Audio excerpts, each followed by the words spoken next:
Hola. Efectivamente, soy la gota de saliva que acabas de ver caer del suelo. Soy la misma gota de saliva que te acompaña cuando son las 3 de la tarde en la universidad y todavía no has comido nada. Soy la misma gota de saliva que te acompaña cuando te quedas hasta las 5 de la mañana estudiando y resulta que te quedaste dormido. Pero, ¿alguna vez te has preguntado dónde se genera toda la saliva de nuestro cuerpo? ¿Qué la produce? Si te interesa saber eso y mucho más, te invito a que te quedes en este video, porque hoy vamos a enseñarte acerca de la anatomía de las glándulas salivales.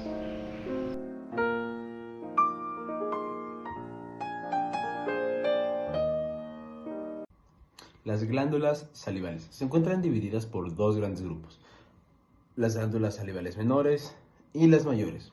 Las glándulas salivales menores se encuentran divididas en cuatro grupos: las palatinas, las cuales se van a encontrar situadas en lo que es el paladar duro; las labiales, que se van a situar en la parte posterior de los labios; las bucales, las cuales van a ser anexas a lo que son las mejillas.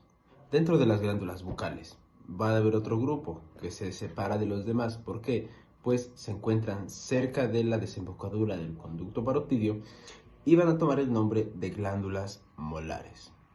Ahora, las glándulas linguales van a dividirse a su vez en varios grupos. Un grupo va a estar anexo a lo que es las papilas circunvaladas y a las papilas foliadas. Otras van a ocupar la parte posterior de la lengua. Y finalmente, las glándulas linguales anteriores van a ocupar lo que es la porción de la lengua próxima a su vértice.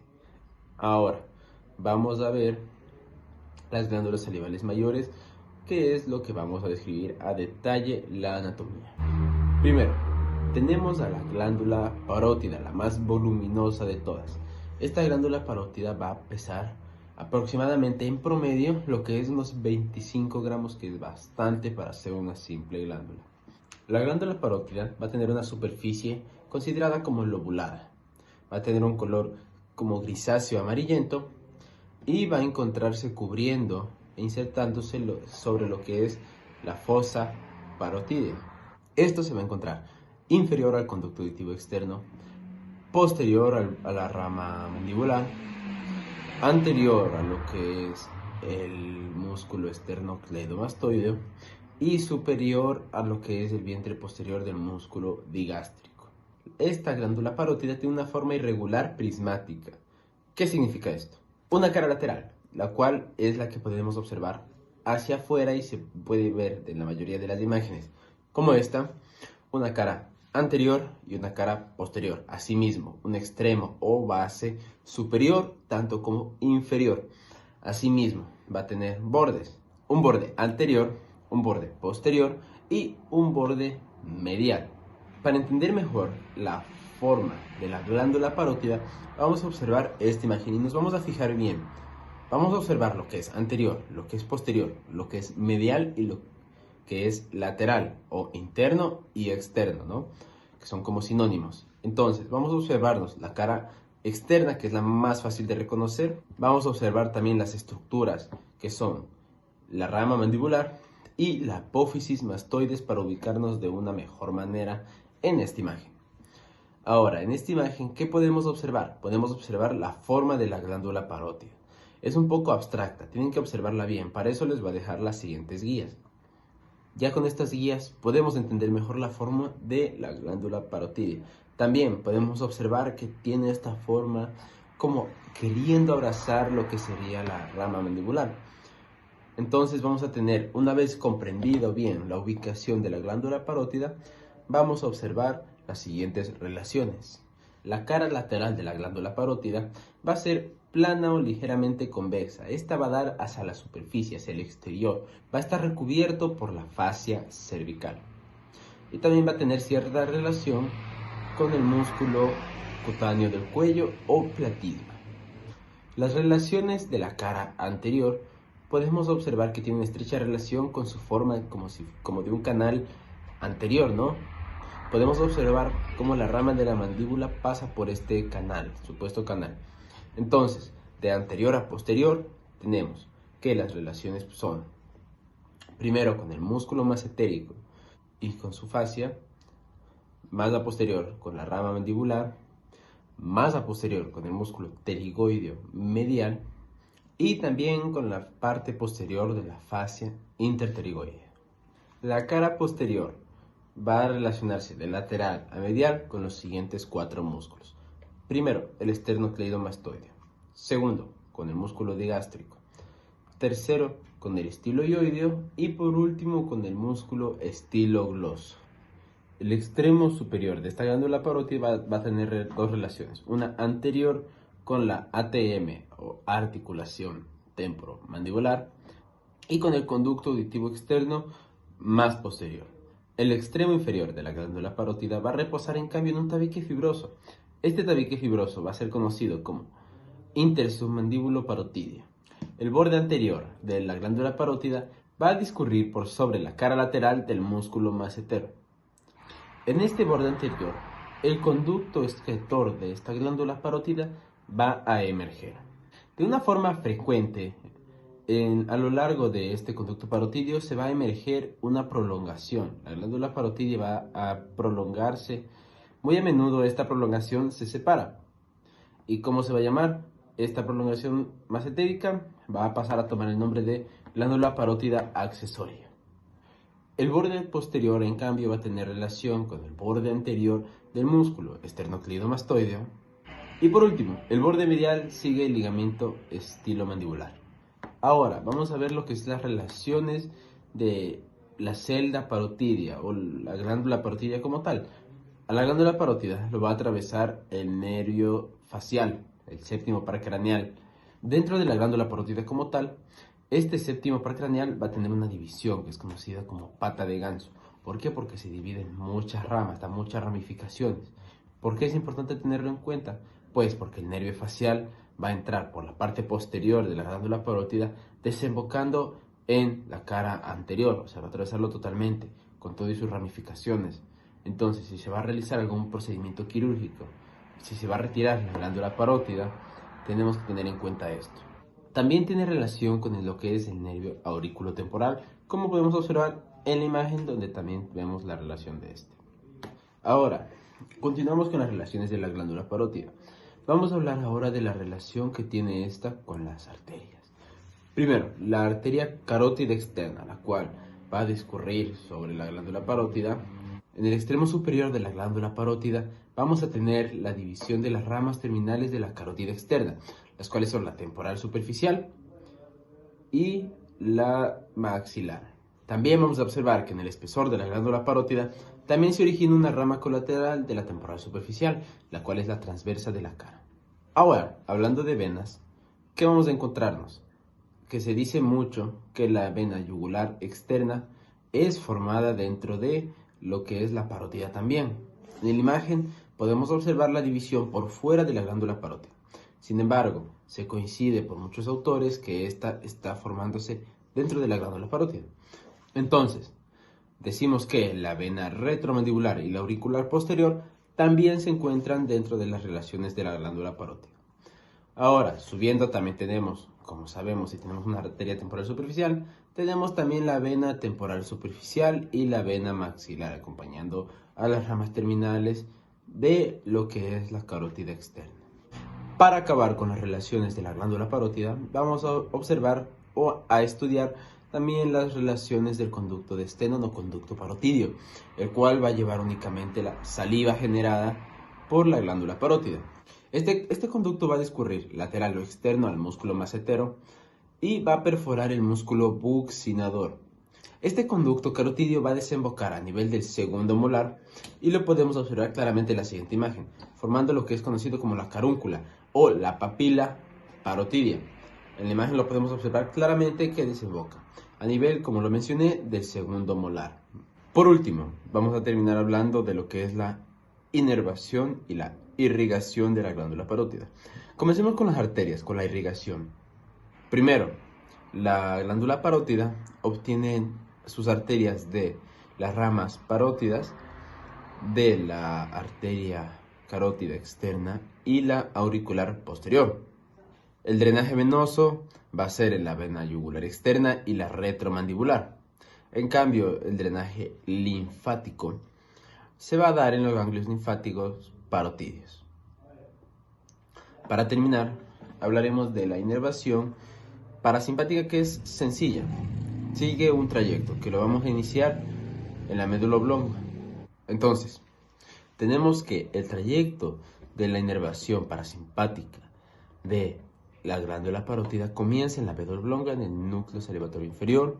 Aquí vamos a encontrar el nervio glosofaringeo, el noveno par craneal. Entonces, seguimos su trayecto hasta la rama timpánica, donde después vamos a seguir hacia el plexo timpánico. Después vamos a seguir el nervio petroso menor hasta el ganglio óptico, donde vamos a ver esta ramita nerviosa que se va a unir al nervio aurículo-temporal.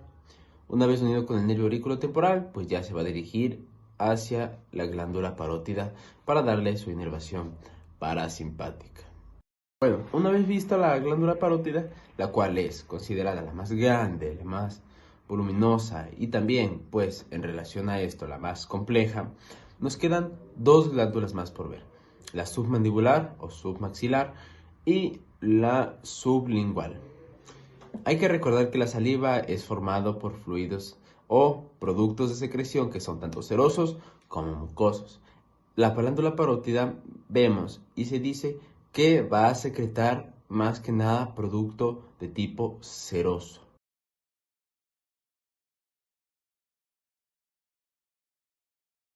Hola, mi nombre es Denis Giordano Pinargote Vera y luego de la pauta de mi compañero es mi turno a ustedes de hablarles de estas dos últimas glándulas salivales, que no son más que la glándula sublingual y la glándula submandibular. Comenzando entonces directamente con la glándula submandibular, tenemos que decir de que esta vamos a encontrarla en la porción lateral de la región suprayoidea del cuello. Según Rubier nos dice, esta glándula va a presentar, al menos en lo que serían sus dimensiones, una semejanza con una almendra. También dice de que va a tener un peso neto aproximadamente de 7 gramos. La glándula submandibular, un dato interesante es que en el sujeto vivo va a presentar un color ligeramente rosado, como observamos por aquí. Sin embargo, en el cadáver esto cambia y presenta un color más oscuro, un color más blanquecino grisáceo, como lo observamos por aquí.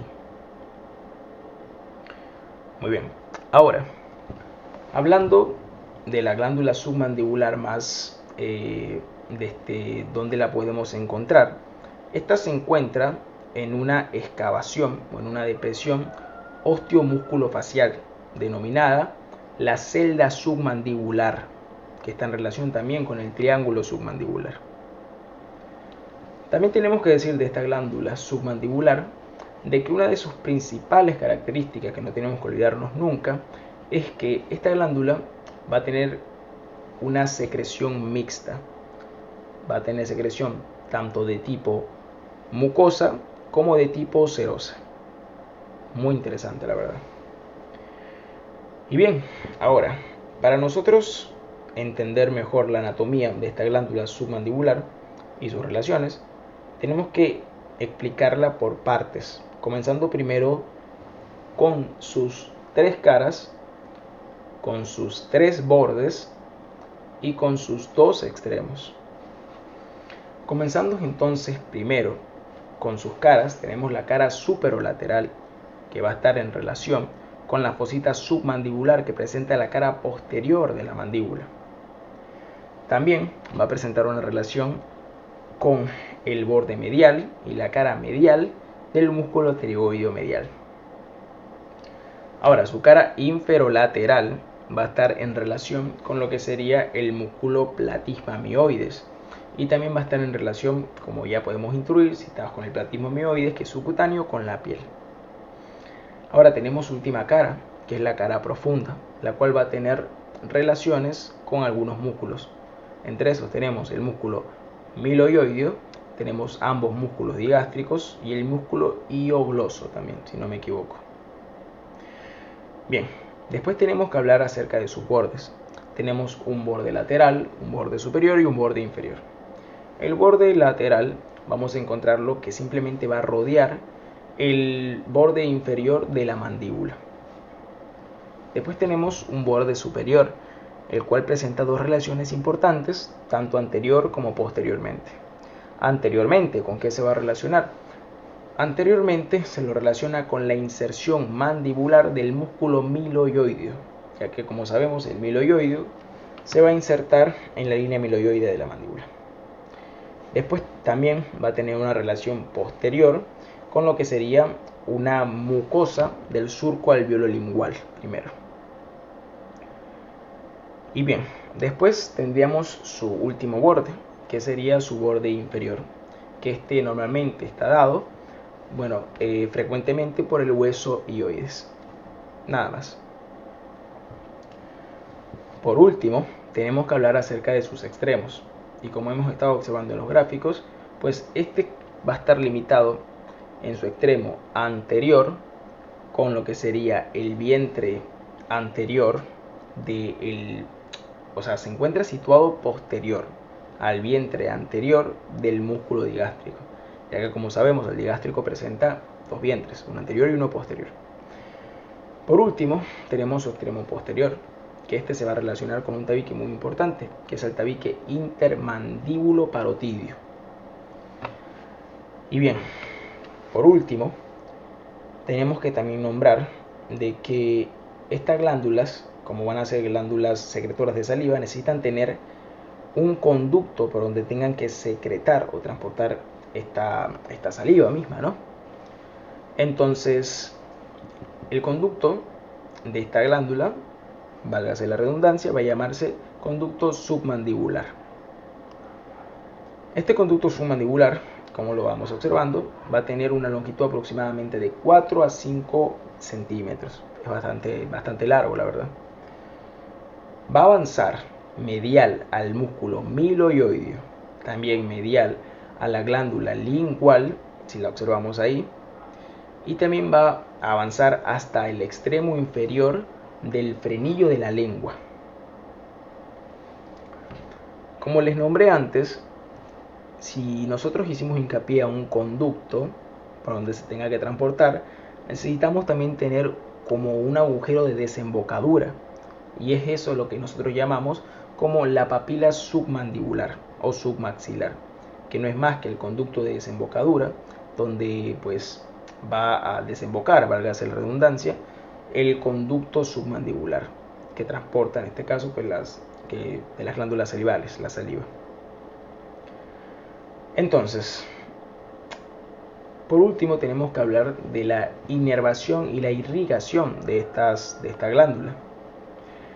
La glándula submandibular va a encontrarse irrigado por lo que sería la arteria facial, como observamos aquí, y la arteria submentoniana. Por otro lado, su drenaje venoso va a estar dado por una vena, por una única vena, que es la vena facial, este potente vaso. Ahora, por otro lado, la inervación de esta glándula la voy a dejar para lo último, para explicarla junto a la glándula sublingual, ya que ambas comparten la misma inervación. Pero hay un detalle muy importante que tenemos que recalcar al final y por eso lo he dejado para lo último. Ahora a continuación voy a hablarles acerca de la glándula sublingual.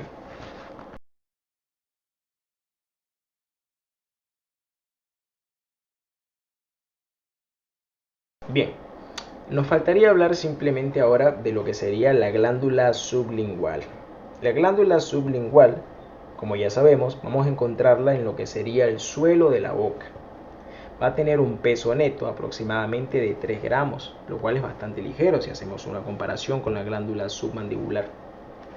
La glándula sublingual también va a presentar lo que sería en este caso pues va a ser semejante a la glándula submandibular, porque ambas van a presentar pues un tono rosado cuando esté en el sujeto vivo.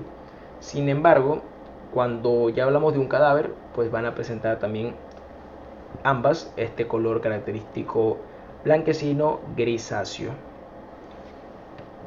Ahora, una diferencia que tienen es que la glándula sublingual es una glándula de secreción de un solo tipo, que es de tipo mucosa, no es mixta como la glándula submandibular.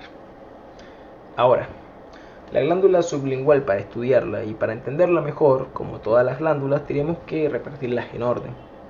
Esta va a contar de 2 caras, 2 bordes y 2 extremos.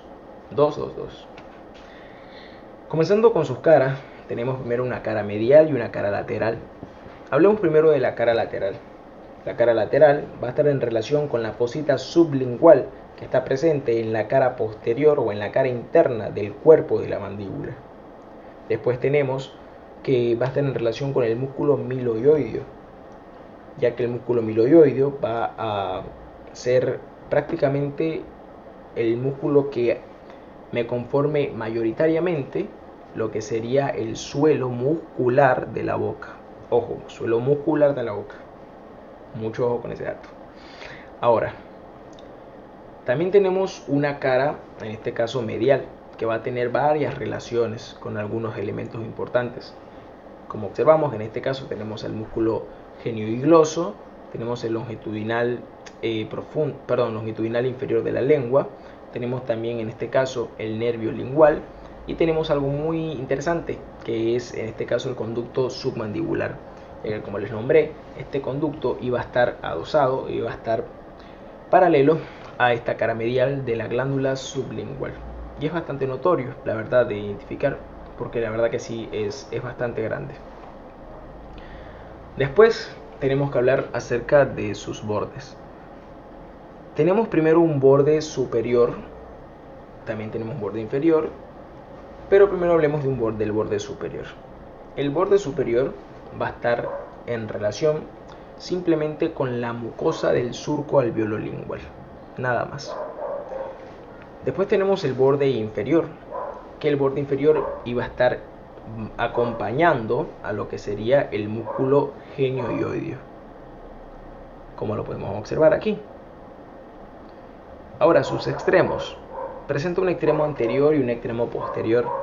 En su extremo anterior iba a relacionarse con lo que sería, iba a estar posteriormente a la sínfisis mandibular.